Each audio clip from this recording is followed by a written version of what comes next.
Hello friends, good morning. നമ്മുടെ Kerala T V സീരിയലിലേക്ക് എല്ലാവർക്കും സ്വാഗതം. അങ്ങനെ രേവതിയും സച്ചിയും കൂടി അച്ഛന് കൊടുക്കാനുള്ള കാശിനെ പറ്റി പറയുമ്പോൾ നീ ഇവന് കീ കൊടുത്ത് വിടുവാണോടി ഇന്ന് ചന്ദ്രമതിയുടെ വകയൊരു ഡയലോഗ്. അത് കേട്ടപ്പോൾ ഞാൻ ആരോടും ഒന്നും പറയാനില്ല. ഇദ്ദേഹം എന്താ അച്ഛന് കാശ് കൊടുക്കാനുള്ളതല്ലേ, കാശ് തിരികെ കൊടുക്കാമെന്ന് സത്യം ചെയ്തത് അമ്മയെ കൊണ്ട് തന്നെയല്ലേ എന്ന് രേവതി ചോദിച്ചു. അപ്പോൾ രേവതി, നീ ഇപ്പോൾ പറഞ്ഞത് തന്നെയാണ് പോയിന്റ്. അച്ഛന് തരാനുള്ള കാശ് വാങ്ങി അച്ഛനത് ബാങ്കിലിടാൻ പറഞ്ഞു സച്ചിയെ. ഏയ് സച്ചി, എൻ്റെ പണം എടുത്തത് ഇവനല്ലേ? അതേതോ പെണ്ണുങ്ങൾ ചതിച്ച പൈസ കൈക്കലാക്കിയതല്ലേ? ഇതിപ്പോൾ ശ്രുതിയുടെ അച്ഛൻ അവൾക്ക് അയച്ചു കൊടുത്ത കാശല്ലേ? അത് അവളുടെ കാശല്ലേ എന്ന് ചോദിച്ചു കേട്ടോ. അത് ഞാൻ വാങ്ങിക്കുന്നത് തെറ്റാ, അത് നാണക്കേടാണെന്ന് പറഞ്ഞു രവിയേട്ടൻ. അത് കേട്ടപ്പോൾ അച്ഛാ, അങ്ങനെ നല്ലവനായതുകൊണ്ട് അച്ഛനെ എല്ലാവരും പറ്റിക്കുന്നത്. ഇങ്ങനെങ്ങ് നല്ലവനാകാനൊന്നുമേ പാടില്ല കേട്ടോ അച്ഛാ. സച്ചി മോനെ, പറ്റിക്കുന്നവർ പറ്റിച്ചോട്ടേടാ. ഞാൻ എൻ്റെ മനസാക്ഷിക്ക് അനുസരിച്ചേ ജീവിക്കുകയുള്ളൂ എന്നും പ്രവർത്തിക്കുകയുള്ളൂ എന്നും രവിയേട്ടൻ അവിടെ നിന്ന് പറഞ്ഞു. ഈ കാശ് അതെനിക്ക് വേണ്ട എന്ന്. അന്നേരത്തേക്കും ചന്ദ്രമതിക്കും ശ്രുതിക്കും ഒക്കെ സന്തോഷമായി കേട്ടോ. അച്ഛാ, അന്ന് അങ്ങനെയൊക്കെ സംഭവിച്ചു പോയതാ. ഞാൻ അച്ഛനെ പറ്റിക്കുകയൊന്നുമില്ല.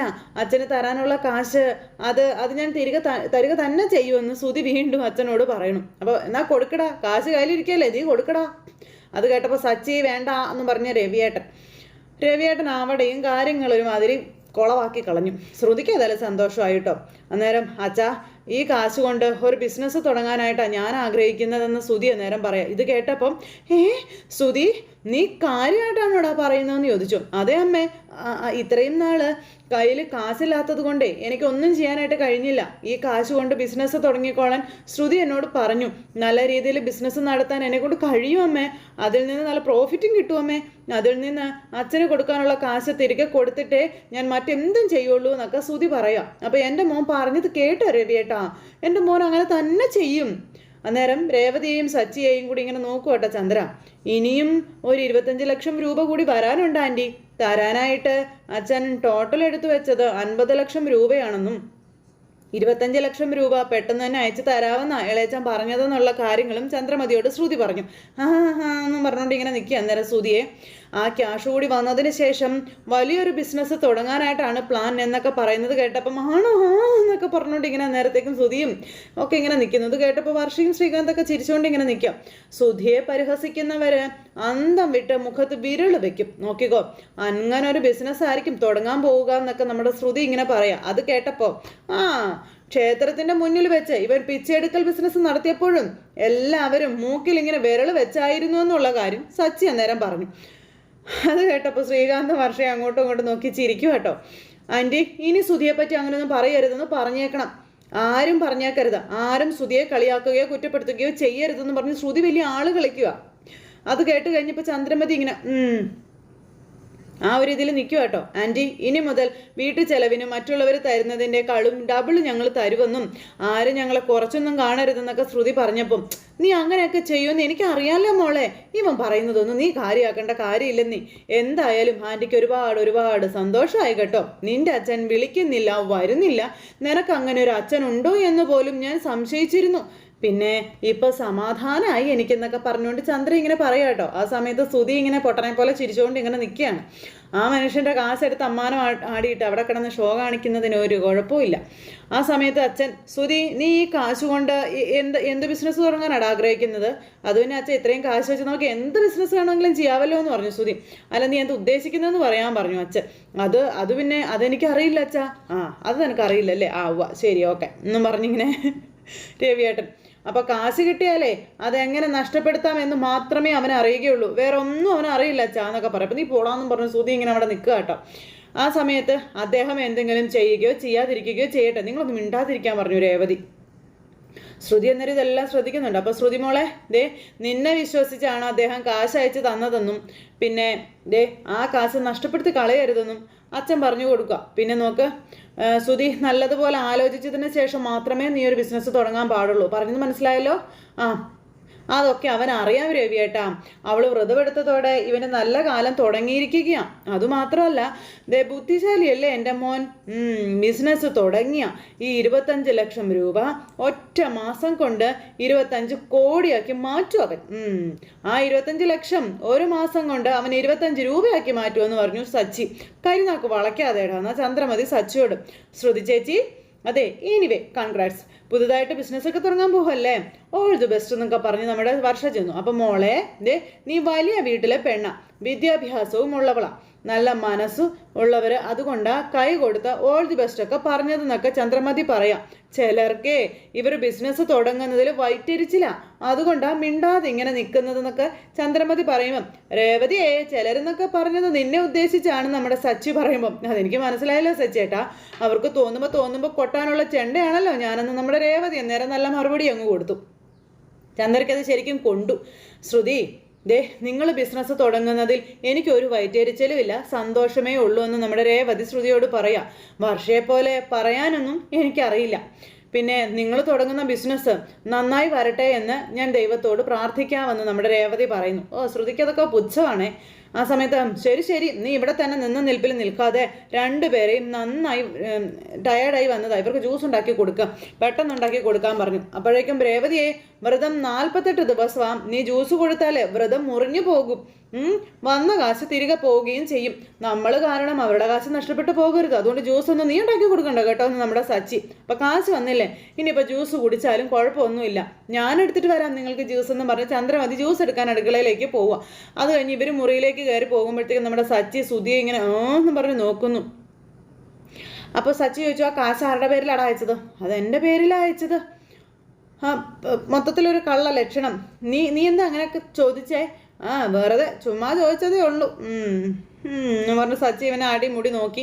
ഇവനാണെങ്കിൽ ഇങ്ങനെ പേടിച്ച് നിൽക്കും. ആ സമയത്ത് സച്ചി അങ്ങോട്ടേക്ക് പോയി. ആ സമയത്ത് ശ്രുതി ഇത് കണ്ടു. ശ്രുതിക്ക് അതിനേക്കാളും വലിയ ടെൻഷൻ, ദൈവമേ സച്ചിക്ക് എന്തെങ്കിലും മനസ്സിലായി കാണുമെന്നുള്ളൊരു പേടി. ആ സമയത്ത് സച്ചി ഇങ്ങനെ ആലോചിച്ച് പുറത്തേക്ക് ഇറങ്ങി ഇങ്ങനെ വന്ന് നിന്ന് ഇങ്ങനെ ആലോചിച്ച് നിൽക്കും. അപ്പോഴത്തേക്കും രേവതിയും സച്ചിയുടെ അടുത്തേക്ക് വന്നു കേട്ടോ. അപ്പോൾ രാവിലെ ട്രിപ്പ് ഉണ്ടെന്ന് പറഞ്ഞല്ലോ, എന്താ പോവാത്തേന്ന് സച്ചി അന്നേരം ചോദിച്ചു. പിന്നെ ഇന്ന് ഉച്ചയ്ക്ക് ഭക്ഷണം കഴിക്കാൻ വരണം കേട്ടോ, ഹോട്ടലിൽ നിന്നൊന്നും കഴിക്കാൻ നിന്നേക്കരുത്, വൈകിയാലും വരണം കേട്ടോ. പിന്നെ ഞാൻ നല്ല മീൻകറി ഉണ്ടാക്കി വെക്കാമെന്ന് രേവതി പറയുമ്പോൾ, രേവതി നീ എന്തൊക്കെ ഈ പറയുന്നതെന്ന് ചോദിച്ചു സച്ചി. ഞാൻ പറഞ്ഞെന്താണെന്ന് നിങ്ങൾ കേട്ടതല്ലേ, വീണ്ടും എന്തിനാ അതിനെപ്പറ്റിയൊക്കെ ചോദിക്കുന്നേ? ഉച്ചയ്ക്ക് ഭക്ഷണം കഴിക്കാൻ വരണമെന്നാ ഞാൻ പറഞ്ഞത്. നിങ്ങളെന്താ ഈ ലോകത്തൊന്നും അല്ലേ, സ്വപ്നം കാണുമായിരുന്നോ എന്ന് ചോദിക്കുമ്പോൾ, അതൊന്നും അല്ല രേവതി, ശ്രുതിയുടെ അച്ഛൻ മലേഷ്യയിൽ നിന്ന് ശ്രുതിയുടെ പേരിൽ കാശ് അയച്ചു എന്ന് പറഞ്ഞില്ലേ, അതിനെപ്പറ്റി നീ എന്താ പറയുന്നത് എന്ന് സച്ചി ചോദിക്കുമ്പം, അതിനെപ്പറ്റി ഞാൻ എന്ത് പറയാനാ സച്ചേട്ടാ, ശ്രുതിയുടെ അച്ഛൻ അവൾക്ക് കാശ് അയച്ചു കൊടുത്തു, അത് സന്തോഷമുള്ളൊരു കാര്യം തന്നെയല്ലേ എന്ന് ചോദിക്കുമ്പം, ഞാനതൊന്നും വിശ്വസിക്കുന്നില്ല. ഇത്രയും നാള് അവളെ കാണാൻ വരാത്തൊരാള്, ഇതിനു മുൻപ് ഇത്രയും വലിയൊരു തുക അയച്ചു കൊടുക്കാത്തയാള് ജയിലിൽ കിടക്കുമ്പോൾ കാശ് അയച്ചു കൊടുത്തു എന്നൊക്കെ പറയുമ്പോൾ അത് വിശ്വസിക്കാനേ ഒരല്പം പ്രയാസമുണ്ട് രേവതി.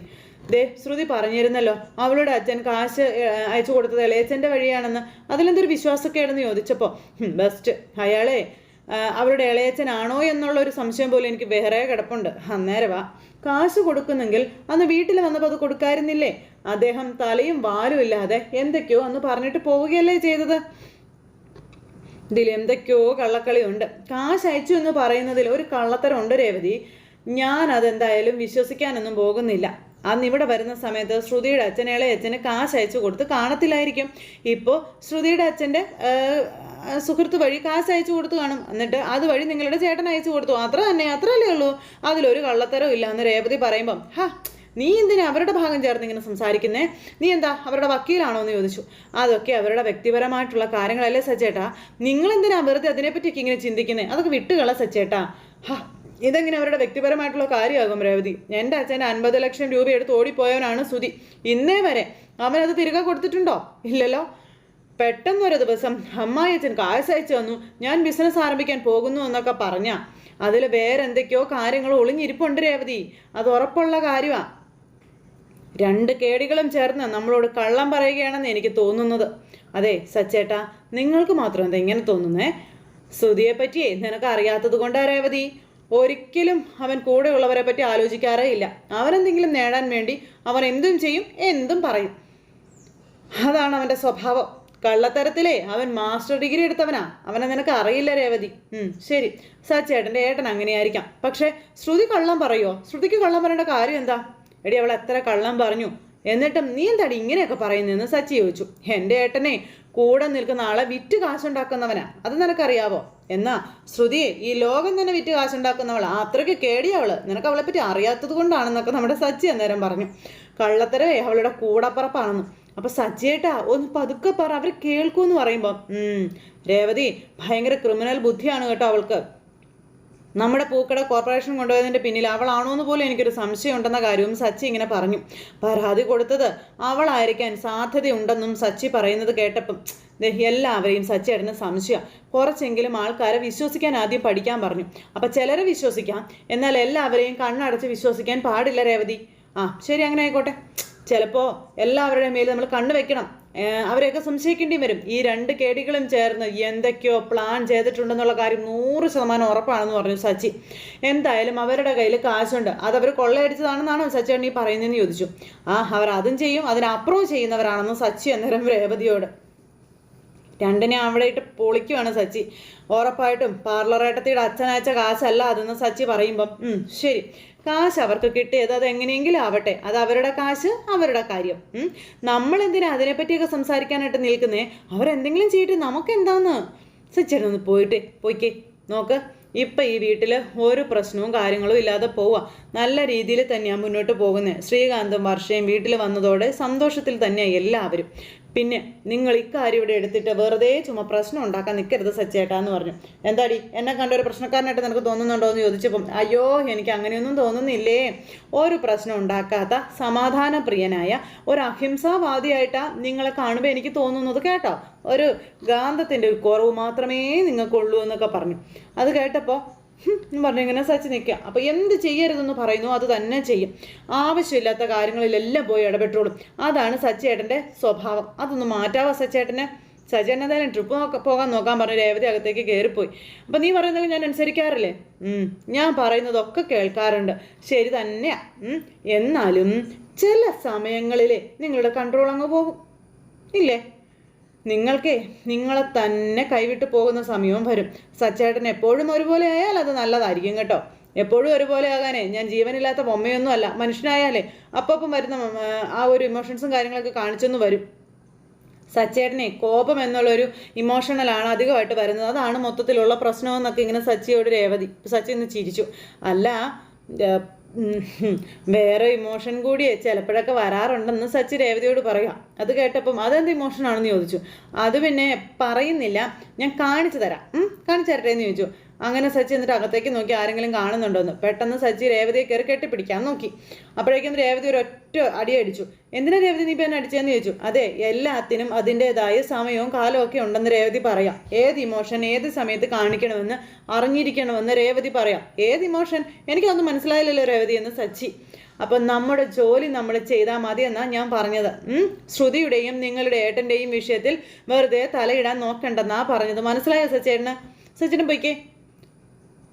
രേവതി, നിനക്ക് ഞാൻ പറഞ്ഞൊന്നും മനസ്സിലായിട്ടില്ല. അതാ എന്തായാലും എനിക്ക് മനസ്സിലായിട്ടുണ്ട്. പിന്നെ സച്ചേട്ടൻ ഇപ്പോൾ പോലീസുകാരുടെ ജോലിയൊന്നും ചെയ്യേണ്ട.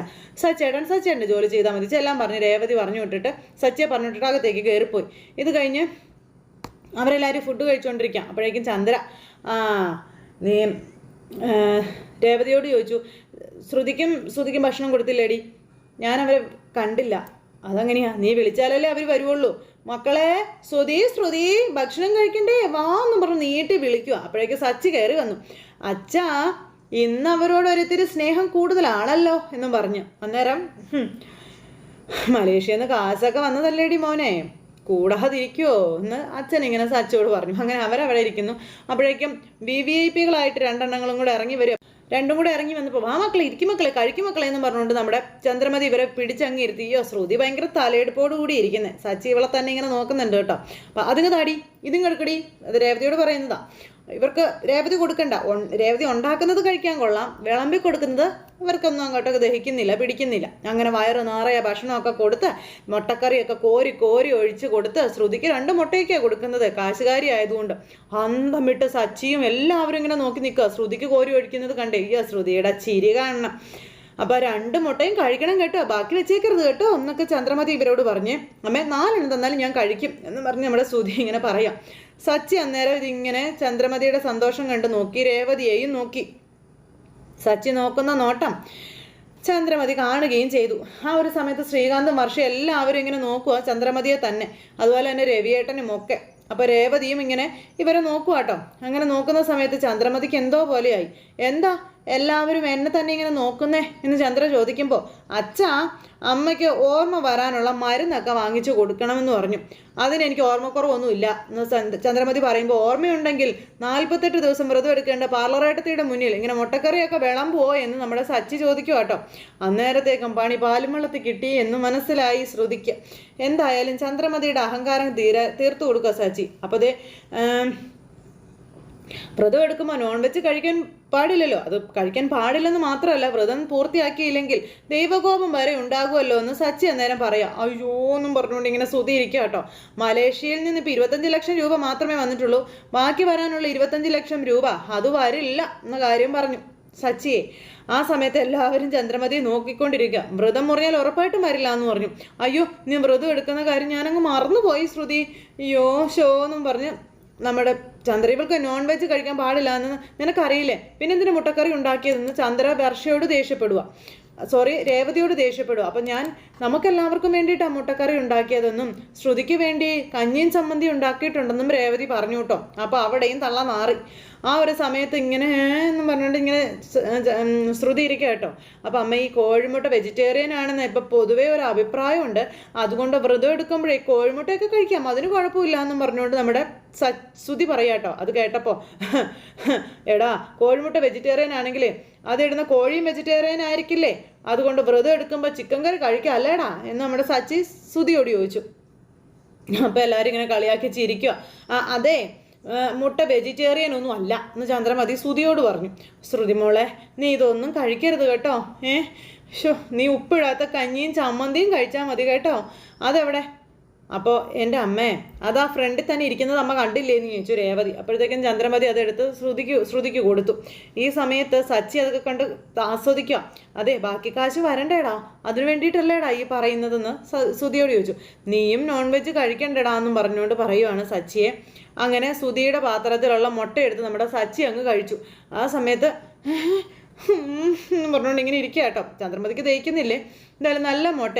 അതെ നീ എന്തു വേണമെങ്കിലും കാണിച്ചോടാ, എന്നെ പോലുള്ള ബിസിനസ്സുകാർക്ക് നിന്റെ ഇത്രയും തരം തരാൻ പറ്റത്തില്ലല്ലോ, അവർക്ക് ഈ കോഴിമുട്ടയൊന്നും അത്ര വലിയ സംഭവമൊന്നും അല്ല എന്ന് ശ്രുതി. എടാ കോഴിമുട്ട അല്ലെങ്കിലും വലുതല്ല, ബിസിനസ്സുകാർക്ക് മാത്രമല്ല എല്ലാവർക്കും അത് ചെറിയൊരു സാധനം തന്നെയാണെന്ന് പറഞ്ഞു.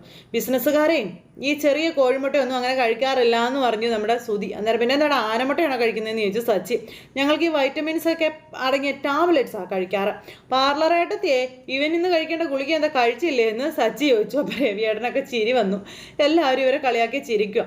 അപ്പം എൻ്റെ അക്കൗണ്ടിലേക്ക് 25 ലക്ഷം രൂപ വന്നിരിക്കുകയല്ലേ, ഞാൻ എത്രയും പെട്ടെന്ന് ഒരു ബിസിനസ് തുടങ്ങാൻ പോവുകയാണെന്നൊക്കെ പറഞ്ഞ് ശ്രുതി ഇവരെ വെല്ലുവിളിക്കുക. എന്നെ കളിയാക്കുന്നവർക്കുള്ള മറുപടി അടുത്ത ദിവസങ്ങളിൽ ഞാൻ കൊടുക്കാൻ പോവുകയാണെന്നും പറഞ്ഞു.